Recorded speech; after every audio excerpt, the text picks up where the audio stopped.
ഇതാണ് yesterday today tomorrow plants. ഈ പ്ലാന്റിന് ഈ പേര് വരാനുള്ള കാരണം എന്താണെന്നറിയോ? ഓരോ കൊമ്പിനകത്തും നിറയെ ഫ്ലവേഴ്സ് ഉണ്ടാകും. അതിൽ 3 കളറാണ് ഉണ്ടാവുക കേട്ടോ. അപ്പോൾ ആദ്യം ആ ഫ്ലവർ വിരിയുന്നത് നല്ല ഡാർക്ക് വയലറ്റ് ആയിരിക്കും. അടുത്ത ദിവസം ആ വയലറ്റ് കളർ ഒരു ലാവണ്ടർ കളറിലേക്ക് വരും.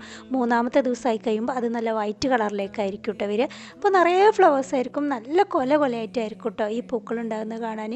അപ്പോൾ ഇതിൻ്റെ സമയം എന്ന് പറയുന്നത് ഈ ഓഗസ്റ്റ് മാസം തന്നെയാണ് കേട്ടോ. ഓഗസ്റ്റ് മാസത്ത് നിറയെ ഫ്ലവേഴ്സ് സ്റ്റാർട്ട് ചെയ്യാൻ തുടങ്ങും. പിന്നെ ഇത് നമുക്ക് വലിയൊരു പോട്ടിൽ വെച്ച് കഴിഞ്ഞാൽ നല്ലൊരു കുറ്റിമരമായിട്ടും അതുപോലെ തന്നെ ബോർഡർ ലൈന് വെക്കാൻ പറ്റിയ നല്ലൊരു അടിപൊളി പ്ലാന്റ് തന്നെയാണിത്.